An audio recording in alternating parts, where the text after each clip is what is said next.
श्री कृष्ण कन्हैया लाल की जय। आनंदकंदं प्रभुदेवचन्द्रं व्रजेशरूपेण पुरापि जातं प्रविश्य प्राप्तं प्रियप्राणनाथं परेशपूर्णं सततं नमामि। ब्रह्मा प्रिया जागरणाय जाता सर्वस्वपाता भवसिन्धुत्राता विज्ञानदाता निजधर्मधाता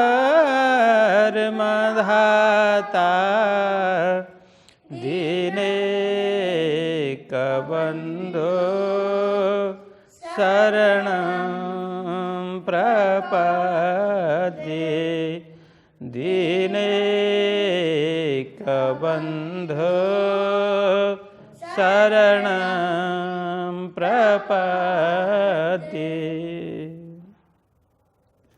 श्री कृष्ण कन्हैया लाल की, श्री सद्गुरु महाराज की, श्री प्राणनाथ प्यारे की, श्री पाँच नवतनपुरी धाम की, जगद्गुरु आचार्य श्री 108 कृष्णमणि जी महाराज की, समस्त सुंदर साथ की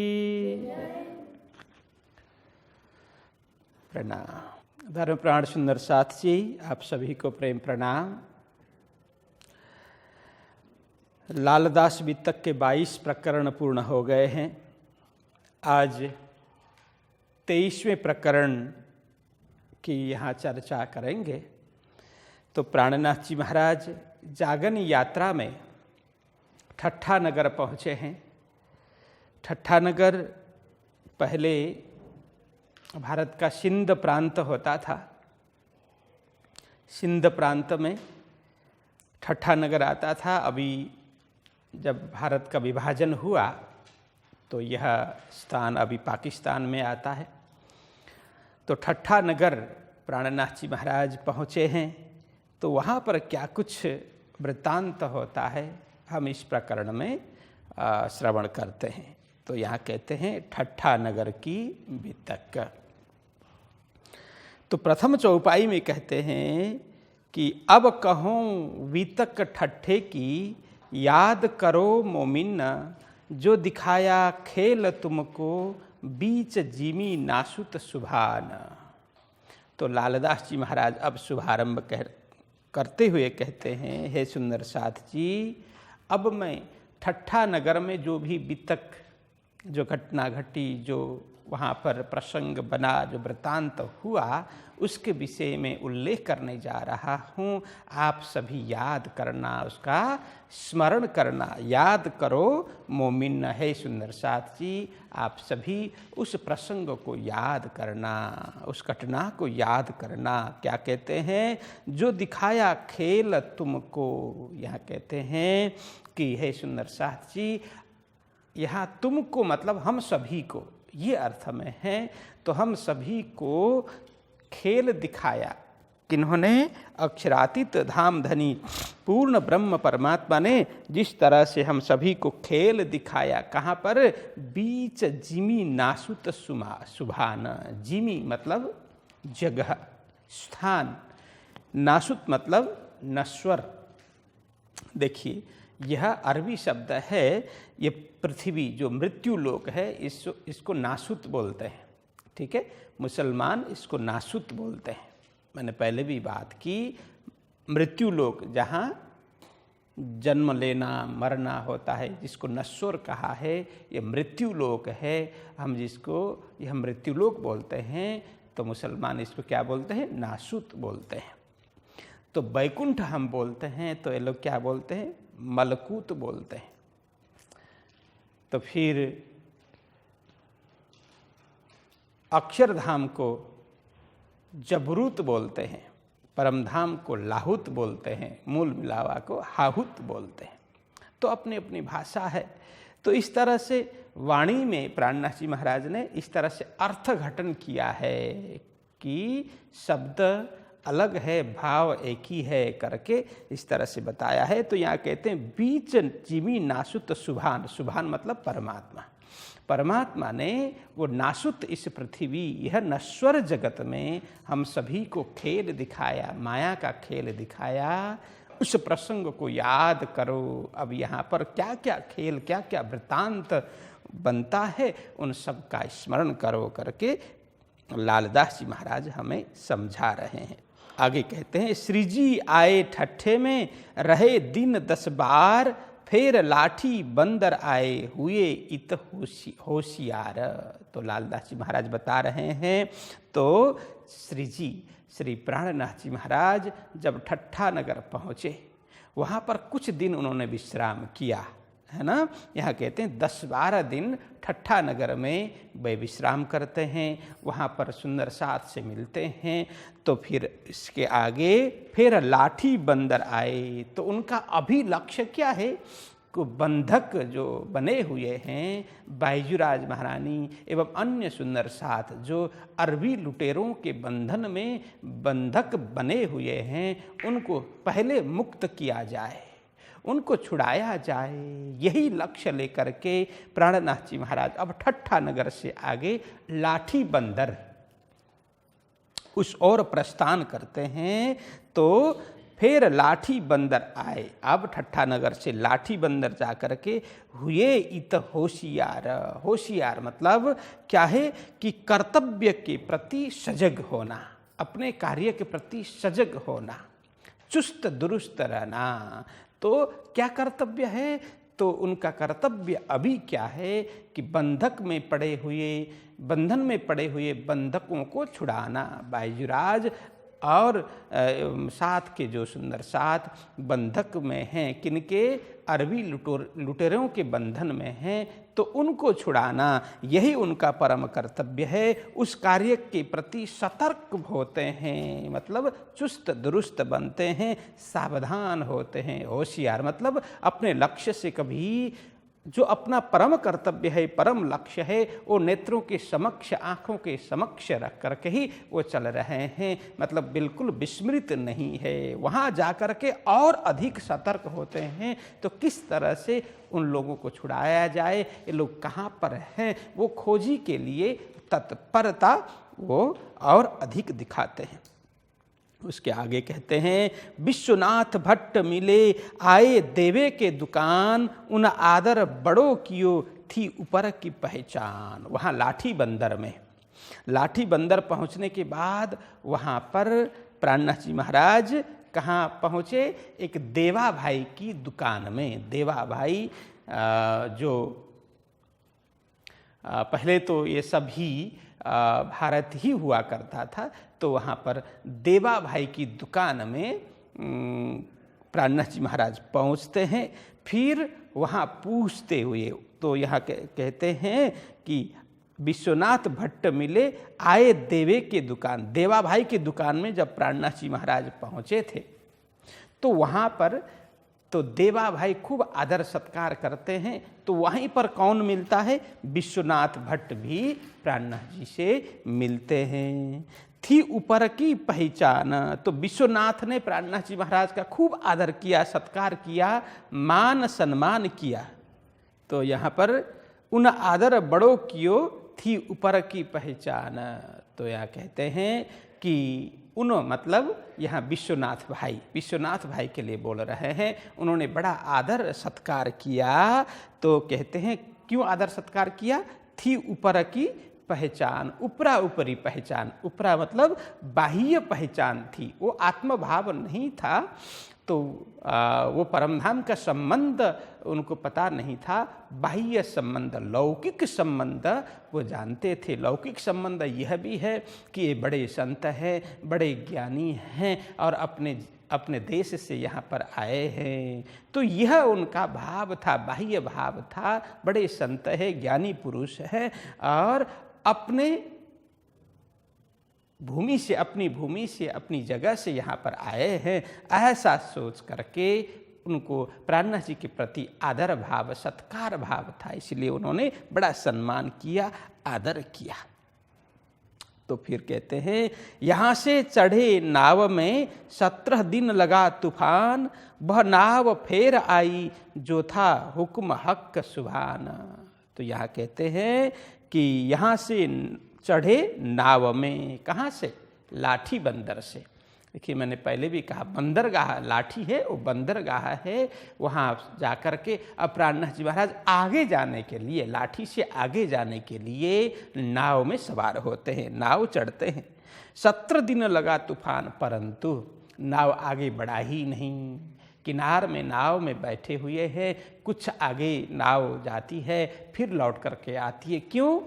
क्योंकि समुद्री तूफान 14 दिन तक वहाँ चलता रहता है, बिल्कुल वातावरण शांत नहीं होता है, वहाँ पर समुद्रिक ज्वार भाटा चलते ही रहते हैं, इसीलिए नाव आगे अपने मंजिल पर नहीं जा सकती।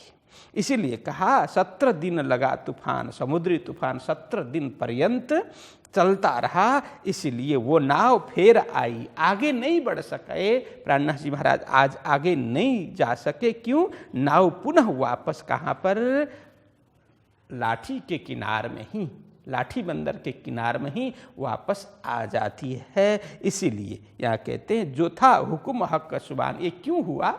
तो लालदास जी महाराज लिखते हैं कि यह भी सब राज्य की आज्ञा, राज्य के हुक्म से ही ये सारा कार्य हो रहा है। वो नाव का न चलना, वहाँ पर समुद्री तूफान आना, प्राणनाथ जी महाराज को आगे बढ़ने नहीं देना, ये सारा कार्य राज्य के हुक्म से ही सारा हो रहा है। क्यों?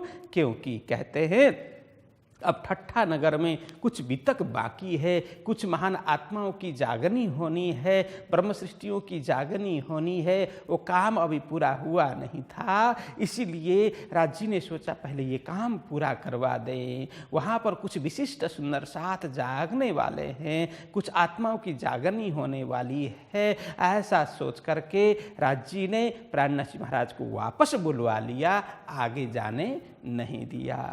देखिए इससे क्या समझना चाहिए? हमारे जीवन में भी कभी हम जो सोचते हैं वो होता नहीं है तो हम विचलित हो जाते हैं। ठीक है, हमने जो धारणा बनाई है, हम जो कार्य करना चाहते हैं, वो यदि नहीं हो, उस समय सफल नहीं हो, तो हम बड़े विचलित हो जाते हैं, ऊहा-पूहा होने लगता है, हमें धर्म के प्रति विश्वास उठने लग जाता है, संत गुरुजनों के प्रति विश्वास उठने लग जाता है।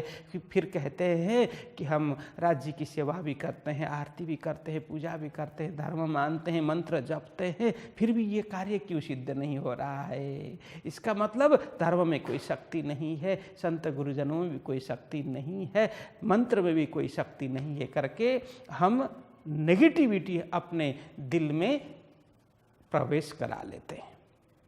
लेकिन जो कुछ होता है वो सब अच्छे के लिए होता है। इससे क्या सिद्ध होता है? बार बार प्रसंग आ रहा है ना, कुछ अवरोध हो रहा है, मतलब राज्य वो अवरोध करवा रहे हैं कि हमें दूसरे वहाँ से कुछ अलग रास्ता अपनाना होगा। लेकिन अपने लक्ष्य से कभी भटकना नहीं, लेकिन मार्ग जरूर मिलेगा। हम जहाँ जा रहे हैं, जिस मार्ग में चल रहे हैं, हो सकता है आगे जाकर के बहुत बड़ा गड्ढा मिलने वाला हो और पहले से ही राज्य ने रोक दिया हो, ऐसा हो सकता है। तो हमेशा हमें शुभ भावना रखनी पड़ेगी, हमेशा सकारात्मक सोच रखेंगे। हाँ, ये कार्य नहीं हुआ तो राज्य कुछ और विशेष कार्य करवाना चाहते होंगे और विशेष कार्य मुझसे सिद्ध होना होगा, कुछ मुझे निमित्त बनाते होंगे। ऐसा यदि सकारात्मक सोच रखेंगे तो कभी किसी के प्रति दुर्भावना नहीं होगी, हमेशा अच्छाई के लिए हम सोचेंगे। तो यहाँ पर जब लाठी बंदर, प्राणनाथ जी के मन में भी था कि कब मैं आगे बढ़ूँ, आगे मंजिल में पहुँचूँ, और जो बंधन में बंधे हुए, बंधक बने हुए जो साथ सुंदर साथ है उनको जल्दी से जल्दी छुड़ा लूँ, ये भाव था। लेकिन 17 दिन तक वो नाव में प्रयत्न करते रहे आगे जाने के लिए, नाव आगे बढ़ा ही नहीं। कुछ आगे नाव जाए, फिर तूफान शुरू हो, ज्वार भाटा निकले, पुनः नाव किनार में वापस आए। ये प्रसंग चलता रहा। लेकिन प्राणनाथ जी महाराज ने कभी भी नकारात्मक धारणा नहीं बनाई। उन्होंने सोचा ये राज्य की ही इच्छा होगी, राज्य की मर्जी बगैर कुछ भी होना नहीं है। इसीलिए अब यहाँ कहते हैं जो था हुक्म हक सुबान परमात्मा का जो हुक्म था वही हुआ। अब यहाँ आगे बताते हैं, फेर पधारे साथ वास्ते अजू मोमिन सो न भया मिलाप, तो नाव जाए न सकी फेर के आए आप। यहाँ स्पष्ट खुला दिया कि इसीलिए अब प्राणनाथ जी महाराज पुनः लाठी बंदर वापस आते हैं। तो फेर लाठी, अब यहाँ कहते फेर पधारे साथ वास्ते, सुंदर साथ के लिए। अब प्राणनाथ जी महाराज का तो कोई व्यक्तिगत स्वार्थ है नहीं, इसीलिए अब नाव वापस आया तो प्राणनाथ जी लाठी बंदर पुनः लौटे। क्यों? सुंदर साथ के लिए। अब कुछ दिन रुकेंगे तो वहाँ सत्संग होगा, चर्चा होगी, फिर कुछ आत्माएं जागेंगी, सुंदर साथ बनेंगे, उनको धाम का मार्ग मिलेगा, परम का मार्ग मिलेगा। ये सब सुंदर साथ के फायदे के लिए। तो कहते हैं अजू मोमिन सो न भया मिला। कुछ मोमिन, कुछ ब्रह्म सृष्टि, कुछ महान आत्मा वहाँ पर जागृत होना ही है, उनसे प्राणनाथ जी का मिलाप अभी हुआ नहीं है। इसीलिए भीराज जी ने एक निमित्त बनाया, नाव को आगे बढ़ने नहीं दिया, प्राणनाथ जी को लौटना पड़ा। तो नाव जाए न सकी, इसीलिए नाव आगे बढ़ न सकी, फेर के आए आप। इसीलिए प्राणनाथ जी महाराज पुनः लाठी बंदर लौट के आते हैं। तो फिर लाठी से ठट्टे आए, नाथा जोशी मिले धाय, बंधन सो मुलाकात करी, उन्हों अपने घरों बुलाए। कुछ दिन लाठी बंदर में रह करके पुनः लाठी बंदर से ठट्ठा नगर लौट करके प्राणनाथ जी महाराज आते हैं। फिर लाठी से ठट्ठे आए, नाथा जोशी मिलिया धाय। जैसे ही ठट्ठा से लाठी बंदर प्राणनाथ जी महाराज वापस आए हैं, लाठी बंदर ठट्ठा नगर पहुँचे हैं, ऐसा समाचार मिला किनको? नाथा जोशी को। तो बड़े उत्साहपूर्वक दौड़ते हुए प्राणनाथ जी महाराज से मिलते हैं। देखिए यहाँ धाय, धाय का अर्थ दौड़ करके, ठीक। तो दौड़ करके आने का मतलब क्या? दौड़ दौड़ करके हाँफते फाँफते आने की बात नहीं है, कि उन्होंने जैसे ही सुना तो बड़ा उत्साह हुआ उनको कि प्राणनाथ जी महाराज से कब मिले, कहाँ पर मिले, पूछते हुए शीघ्र प्राणनाथ जी से मिलने के लिए उन्होंने उत्साह दिखाया कि वो चैन से न बैठे, दौड़ करके आके मिले। ये अर्थ है। जैसे हमारे भी घर में कोई मेहमान आ रहे हो और हमें पता नहीं हो, लेकिन किसी के द्वारा हमें पता चले कि आ रहे हैं, तो हम घर में जो काम कर रहे हैं, चलो कोई बात नहीं, आना हो तो आने दो करके घर में काम करते रहें, तो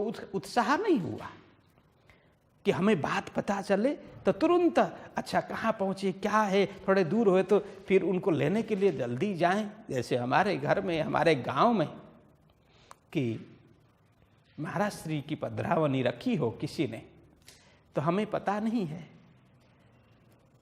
तो हमें पता चल गया कि हमारा श्री चौक में पहुँचे हैं, तो चौक के पास ही हमारा घर है, तो हम क्या घर में बैठे रहेंगे? दौड़ करके जाएंगे ना चौक तक, स्वागत के लिए, सम्मान के लिए, है ना? ऐसा होता है ना। तो इसी तरह से जैसे नाथा जोशी ने सुना प्राणनाथ जी महाराज ठट्ठा नगर पहुंच रहे हैं, तो दौड़ करके मिलने के लिए पहुंच जाते हैं प्राणनाथ जी महाराज के पास में। तो यहाँ कहते हैं बंधन सो मुलाकात करी, उन्हों अपने घरों पधराए। देखिए यहाँ बंधन सो मुलाकात करी। अब यहाँ ये बंधन शब्द है, इसका थोड़ा सा अलग अलग भाव है, तो वितक में अभी तक तो बंधन ही देखने को मिला है। तो कतिपय विद्वान इसको बंधन नामक व्यक्ति भी बताते हैं। कोई बंधन नामक व्यक्ति से भी प्राणनाथ जी महाराज का मिलना हुआ ऐसा बताते हैं। लेकिन इससे अधिक योग्य ये लगता है कि अब कई विद्वान ऐसा बोलते हैं कि प्राणनाथ जी महाराज से वहाँ उन अरबी लुटेरों से जो बंधक बने हुए जो व्यक्ति थे वे कतिपय आकर के कुछ सुंदर साथ कुछ लोग आकर के प्राणनाथ जी से मिले, ऐसा भी ज्ञानीजन बताते हैं। बंधन सो मुलाकात करी। लेकिन और तीसरा, ये बंधन नहीं होना चाहिए, बांधव होना चाहिए। तो अब क्या है, ये प्रेस मिस्टेक है या क्या चला आ रहा है? तो ये बंधन क्या अर्थ है? तो यदि बांधव हो तो बांधव सो मुलाकात करी, ये अर्थ बहुत ही सही लगता है। तो यहाँ नाथा जोशी भाई मिले और उनके साथ साथ में उनके बंधु बांधव, जो उनके इष्ट मित्र बोलते हैं ना, बंधु बांधव स्वजन परिजन, ये सब भी प्राणनाथ जी के साथ में मिले। ये अर्थ बहुत ही सही लगता है। लेकिन अब ये बंधन किस लिए है, ये यही कह करके बोलना थोड़ा सा मुश्किल लग रहा है। लेकिन होता है ये बांधव हो तो युक्ति संगत लगता है। तो बांधव सो मुलाकात करी, उन्हों अपने घरों पधराए, जो जिन जिन से मिले थे। तो प्राणनाथ जी महाराज को सारे सुंदर साथ सारे लोग भक्तजन अपने घर में पधरावनी करते हैं, अपने घर में प्राणनाथ जी महाराज को लेकर के जाते हैं, पधरावनी कराते हैं। फेर जिंदा दास मिले, सुनी चर्चा बाई ठाकुरी, वो आई साथ में मेहर राज की उतरी। तो यहाँ कहते हैं फिर वहाँ पर प्राणनाथ जी महाराज से फिर जिंदा दास मिले। जिंदा दास नामक सुंदर साथ वहाँ मिलते हैं। सुनी चर्चा बाई ठाकुरी, देखिए ये सारे सुंदर साथ नहीं है। तो प्राणनाथ जी महाराज जैसे जैसे मिले तो उनकी दिव्य वाणी सुन करके, उनका ज्ञान सुन करके सुंदर साथ बनते जाते हैं। तो यहाँ उन्हीं का नाम है। तो जिंदा दास नामक व्यक्ति मिले, उन्हें भी विश्वास हो गया। तो प्राणनाथ जी महाराज से वो ज्ञान धारण करते हैं। सुनी चर्चा बाई ठाकुरी, जिंदा दास की धर्म पत्नी जो बाई ठाकुरी मतलब ठाकुरी बाई, ठाकुरी बाई ने भी खूब चर्चा सुनी, उन्हें भी ईमान विश्वास आ गया कि तो फिर मंत्र धारण कर लेती है। तारतम मंत्र प्राप्त कर उन्होंने भी अपनी आत्मा जगाया। वो आई साथ में, वो मतलब वो सुंदर साथ बाई ठाकुरी बाई, वो भी सुंदर साथ में सम्मिलित हो जाती है। मेहर राज की उतरी, बस इन लोगों के ऊपर राज्य की मेहर बरसती है, राज्य की मेहर उतरती है। तो ये कहने का मतलब मेहर कृपा राज्य की उतरी, अवतरित हो गई इनके जीवन में। देखिए किसी के भी जीवन में वो ज्ञान प्राप्त होना, ये राज्य की कृपा है। आत्मज्ञान आत्मदृष्टि खुलना, ये राज्य की परम कृपा है। जब तक राज्य की कृपा नहीं होगी, जब तक संत गुरुजनों के आशीर्वाद हमें प्राप्त नहीं होंगे, अपने गुरु का आशीर्वाद हमें जब तक नहीं मिलता, तब तक आत्मदृष्टि प्राप्त होना बहुत ही दुर्लभ है, मुश्किल है। इसलिए इस प्रकार के महान संत मिलना, प्राणनाथ जी जैसे ऐसे समर्थ सद्गुरु मिलना और उनके द्वारा ब्रह्म ज्ञान प्राप्त होना, उनके द्वारा तारतम्य ज्ञान प्राप्त होना और आत्मिक दृष्टि वो खुलना, आत्मिक दृष्टि उद्घाटन होना, वो कोई साधारण बात नहीं है। इसीलिए यहाँ लालदास जी महाराज लिख रहे हैं, इन सुंदर साथ के ऊपर राज्य की परम कृपा हो गई, कृपा उतरी अवतरित हो गई। तब होने लगी चर्चा, बड़ो आनंद भयो साथ, चर्चा करे जो समय जाके धनिये पकड़े हाथ।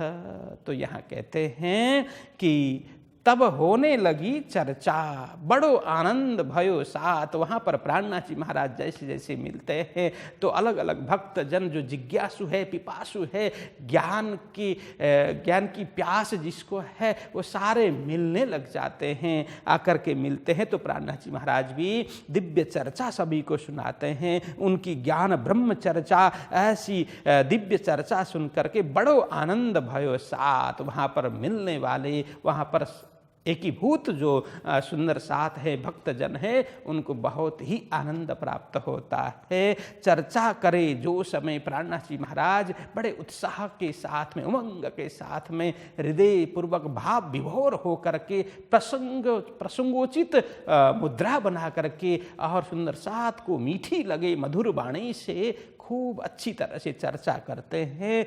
तो वहाँ पर चर्चा में आकर के बैठना, सत्संग श्रवण करना, ब्रह्म ज्ञान धारण करना, तारतम मंत्र प्राप्त करना, ये कौन कर सकता है? तो कहते जाके धनिये पकड़े हाथ। ये सारे कौन, किसको लाभ प्राप्त होगा?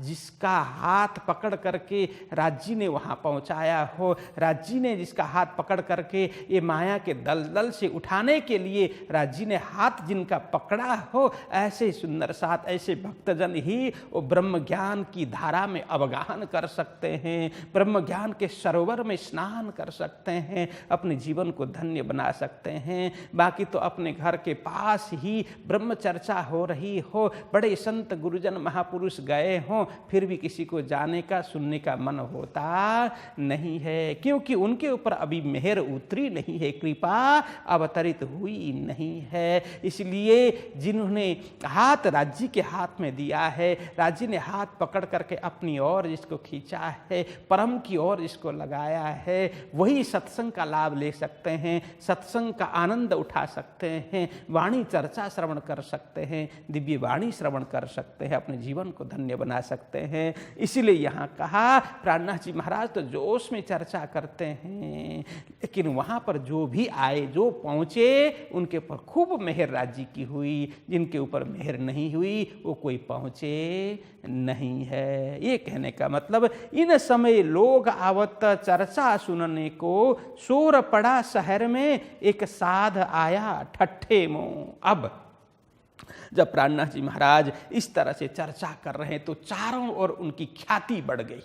सभी और नगर नगर डगर डगर शहर में सभी जगह प्राणनाथ जी महाराज का नाम और उनके ज्ञान का डंका बज जाता है। ठीक है, तो गूंज उठता है प्राणनाथ जी महाराज के नाम और उनके द्वारा जो ज्ञान मिल रहा है, एकान दुकान करते करते सारों ओर फैल जाता है। शोर पड़ा शहर में एक साध आया ठट्ठे मुँह। तो सभी जगह ये हल्ला मच गया कि यहाँ पर एक साधु, एक महात्मा आए हैं। यहाँ कहा कि एक साध आया ठट्ठे मुँह, एक साधु, एक महात्मा, कोई संत, प्रतिष्ठित संत है, ब्रह्मज्ञानी महात्मा, ये इस ठट्ठा नगर में आकर के चर्चा कर रहे हैं, ब्रह्म ज्ञान सुना रहे हैं। ऐसा चारों ओर हो हल्ला मच गया, धूम मच गया। मतलब प्राणनाथ जी महाराज के नाम वहाँ पर चारों ओर गूंज उठा। ये कहने का मतलब शोर पड़ा, मतलब गूंज उठा, धूम मच गया। जो कोई साधु यह सुने सो करने आवे दीदार, सुन चर्चा राजी हो वहीं कहे शुकर परवर दिगार। तो यहाँ कहते हैं जो कोई साधु यह सुने, यहाँ साधु का मतलब साधक, यहाँ पर साधु संत साधक जो साधना करते हैं, जो आत्मज्ञान के लिए साधना रत है, अध्यात्म विद्या जो प्राप्त करना चाहते हैं, ऐसे साधक जन। ठीक है, तो जो कोई साधु यह सुने, ऐसे साधक जन, ऐसे भक्त जन, परमार्थ के मार्ग पर चलने वाले, प्रेम के पथ में चलने वाले प्रेम पथिक लोग जो भी चर्चा सुनते हैं। ये चर्चा क्या कि यहाँ बड़े भारी बड़े महात्मा आए हैं, समर्थ सद्गुरु आए हैं, ऐसा जो कोई सुनते हैं तो सो करने आवे दीदार। वहाँ पर सारे लोग दर्शन करने के लिए आ जाते हैं। दीदार मतलब उनके दर्शन के लिए पहुँच जाते हैं। सुन चर्चा राजी हो वहीं। अब दर्शन तो किया और कोई कोई तो दर्शन करके ही निहाल हो जाते हैं, मात्र दर्शन का लाभ लेकर के निकल जाते हैं। कोई आकर के दर्शन के साथ साथ में प्रवचन भी श्रवण करते हैं और उनके ज्ञान, ब्रह्म ज्ञान श्रवण करते हैं। तो सुन चर्चा राजी हो गई। तो चर्चा सुन करके, बहुत चर्चा सुन करके वहाँ पर एकदम राजी हो जाते हैं, खुशहाल हो जाते हैं, आनंदित हो जाते। सुन चर्चा राजी हो वही, कहे शुकर परवर दिगार।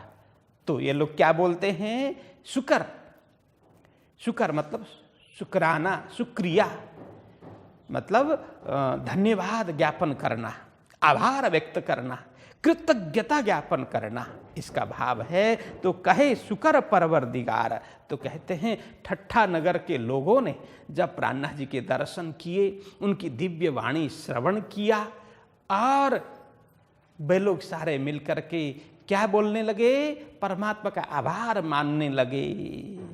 ये कहने का मतलब शुकर परवरदिगार, परवरदिगार मतलब परमात्मा, शुकर उनका आभार मानने लगे।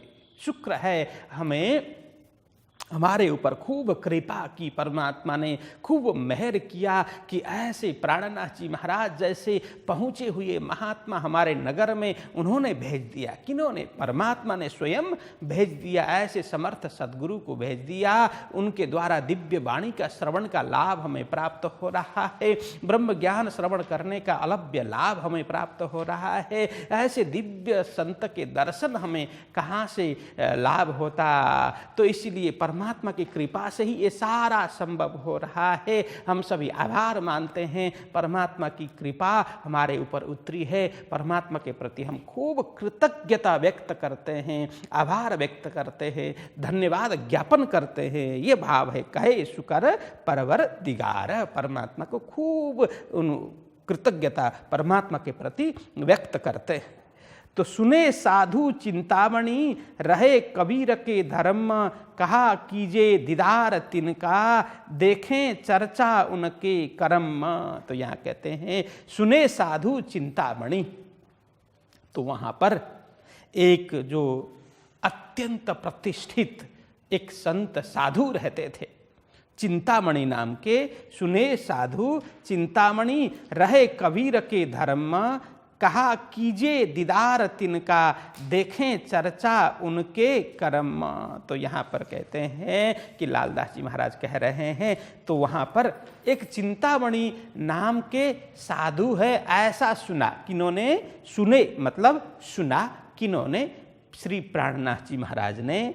एक ठट्ठा नगर में चिंतामणि नामक साधु वहाँ रहते हैं, रहे कबीर के धर्म, कबीर पंथी, कबीर धर्म को मानने वाले, कबीर संप्रदाय को मानने वाले, मतलब कबीर के अनुयायी, बड़े प्रतिष्ठित एक साधु है चिंतामणि जिनका नाम है। तो ऐसा प्राणनाथ जी महाराज ने सुना, तो कहा कीजिए दीदार तिनका। तो सुंदर साथ और वहाँ पर आने वाले भक्तजनों ने प्राणनाथ जी से अनुनय किया, विनती की, प्रार्थना की कि हे गुरुदेव, यहाँ इस नगर में बड़े भारी महात्मा जिनका बहुत ही प्रभुत्व है, तो जिनका नगर में बहुत प्रतिष्ठा है, जिनकी ऐसे भारी महात्मा चिंतामणि नाम है, जो कबीर संप्रदाय को मानते हैं, वो कबीर संप्रदाय के महंत हैं। इसलिए आप भी उनसे मिलें, दर्शन भेंट आप भी करें, उनसे चर्चा करें, हम ऐसी इच्छा रखते हैं। तो सारे सुंदर साथ और भक्तजनों ने ऐसा प्राणनाथ जी महाराज जी से अनुनय किया। कहा कीजिए दीदार तिनका, हे गुरुदेव आप भी।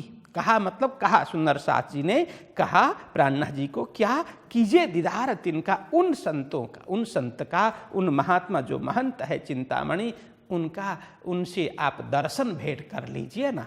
तो देखे चर्चा उनके कर्म, हम भी देखें ना कि वो क्या चर्चा करते हैं, क्या ज्ञान है उनके पास में, वो चर्चा करें, ज्ञान की चर्चा करें। और उनके कर्म मतलब कर्म क्या करते हैं, मतलब उनकी आराधना पद्धति, उपासना पद्धति, वो किन की उपासना करते हैं, किन की आराधना करते हैं, उनका मजल क्या है, वो भी जानने आप जा कर के आप उनसे दर्शन भेंट करें, और हम भी साथ में रहेंगे तो ज्ञान चर्चा सुनने को मिले। ऐसा सारे सुंदर साथ और भक्तजनों ने प्राणनाथ जी महाराज से अनुनय किया, विनती की, प्रार्थना की। तो घरों गए उनके तिनसों करी मुलाकात, देखत ही सुख पाया वो करने लगा बात। तो कहते हैं घरों गए उनके। अब प्राणनाथ जी महाराज भी चाहते थे कोई अच्छे ज्ञानी मिले, कोई अच्छे संत मिले, महात्मा मिले तो अच्छी बात है। तो प्राणनाथ जी महाराज ने भी सोचा अच्छी बात है, सुंदर साथ ने मुझे जानकारी दी। तो वहाँ पर पता पूछा गया तो सारे मिलकर के प्राणनाथ जी और सारे सुंदर साथ जो भी भक्तजन वहाँ पर एकत्रित थे, सब मिलकर के कहाँ गए कि चिंतामणि जी के घर में। वहाँ पर पहुँचते हैं, घरों गए उनके, उनके मतलब चिंतामणि जी के घर में तिनसों करी मुलाकात। प्राणनाथ जी ने चिंतामणि जी से दर्शन भेंट किया, उनसे जाकर के मिले। देखते ही सुख पाया वो करने लगा बात। अब देख करके दोनों प्राणनाथ जी महाराज ने चिंतामणि जी को देखा, चिंतामणि जी ने प्राणनाथ जी के दर्शन किए। देखते ही बड़ा आनंद हुआ, आनंदित दोनों के मन है, मन में आनंद प्रसर गया, फैल गया, दोनों आनंदित हुए, दोनों को सुख मिला। देखते ही सुख मिला, मन को, दिल को, आत्मा को बड़ा सुख प्राप्त हुआ देख करके। तो वो करने लगा बात देख करके। देखिए सज्जन मिलते हैं तो आनंद होता है, दुर्जन मिलते हैं तो वह आनंद नहीं होता है। इसलिए कहा ना कि 4 मिले 64 खिले, विष रहे करजोर, सज्जन सो सज्जन मिले बिहसत सप्त करोड़। इसका अर्थ पता है? तो कहते हैं 4 मिले 64 खिले। जब 2 सज्जन मिलते हैं, 2 सुंदर साथ मिलते हैं, भक्तजन मिलते हैं, हमारी प्राचीन परंपरा अनुरूप क्या करते हैं, हमारी शुद्ध परंपरा क्या करते हैं, प्रणाम करते हैं, है ना। तो प्रणाम करते हैं, 2 जने मिलते हैं तो 4 मिले, 2 हाथ मिल गए, सामने वाले के 2 हाथ, हमारे 2 हाथ, क्या हो गया, 4 मिल गए ना, 4 हाथ मिल गए। तो आजकल तो है प्रणाम प्रणाम बोलेंगे, ऐसा नहीं है, ये परंपरा नहीं है, गलत परंपरा है। तो दोनों हाथ जोड़ करके थोड़ा सिर झुका करके हंसते हुए तो प्रणाम करना चाहिए। 4 मिले, फिर 4 हाथ मिल गए, 4 मिले 64 खिले। तो प्रणाम तो किया और मुंह बंद रख करके, मुंह लटका करके गुस्से में किया तो 64 खिलेंगे नहीं। 4 मिले, 4 हाथ मिल गए तो 64 खिले।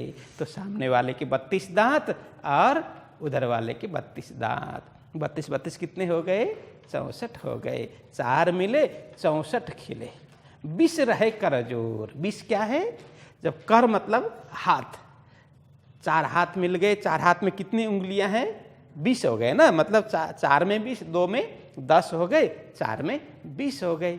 विष रहे करजोर। और सज्जन से सज्जन मिले तो क्या होगा, विहंसत सप्त करोड़। विहंसत मतलब उल्लसित होते हैं, आनंदित होते हैं।